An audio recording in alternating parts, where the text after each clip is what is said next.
శ్రీమాత్రే నమః. భగవద్బంధుడు కూడా నమస్సుమాంజలి. గురుదేవో మహాదేవో గురుదైవ సదాశివః. గురుదైవ పరం నాస్తి తస్మై శ్రీ గురవే నమః.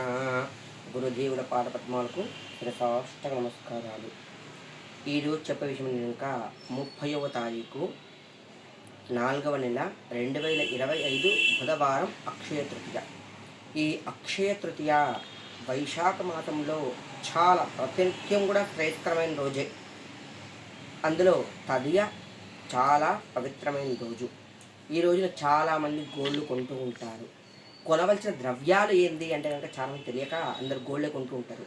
గోల్డ్ వెంటనే కొంటూ ఉంటారు. ఈరోజు పరమపవిత్రమైన రోజు కావున ఈరోజు బసవేశ్వర జయంతి.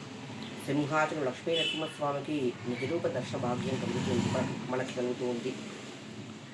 కావున ఈరోజు ఎలా ఆచరిస్తే లక్ష్మీదేవి కటాక్షిస్తుందో చెప్పుతూ ఉన్నాము. అక్షయ తృతీయ రోజున మనము కొనవలసిన ద్రవ్యాలు ఏంటనే కనుక మట్టి ప్రమిదలు, ఏవైనా సరే మట్టి ప్రమిదలు కానీ ఏదైనా సరే మట్టి పదార్థాలు కొనాలి.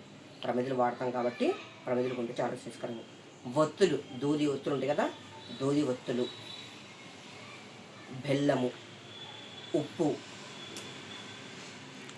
అంతేకాకుండా లక్ష్మీ కవ్వలు, గోమతి చక్రాలు, ఎర్రని గురిగింజలు, ఇవి కొనడము చాలా శ్రేయస్కరమైంది. ఈ రోజున ఏదైతే దానం ఇస్తే మంచి ఫలితం అంటే కనుక అక్షయ తృతీయ నాడు బ్రాహ్మణులకి బంగారం దానం చెయ్యాలి, మంచిది. శక్తి అవకాశం బట్టి కుదిరినా కుదరకున్న కొన్ని శక్తి లేని పక్షంలో ఏం చేయాలంటే కనుక ఈ రోజున మాత్రము పెరుగు, మామిడి పండ్లు, వింజామరము, గొడుగు, చెప్పులు, ఈ 5 ద్రవ్యాలను దానం చేయాలి.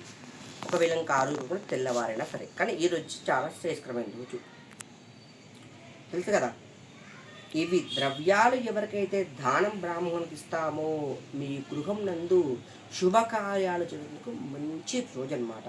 ఈ దానం ద్వారా మీకు ఏదైనా గ్రహచార ప్రకారం గ్రహాలు బాగాలేకున్నా కూడా, మీ పితృదేవత ఆత్మశాంతి లేకున్నా కూడా ఈ దానం చేయడం ద్వారా మంచి ఫలితం వస్తుంది.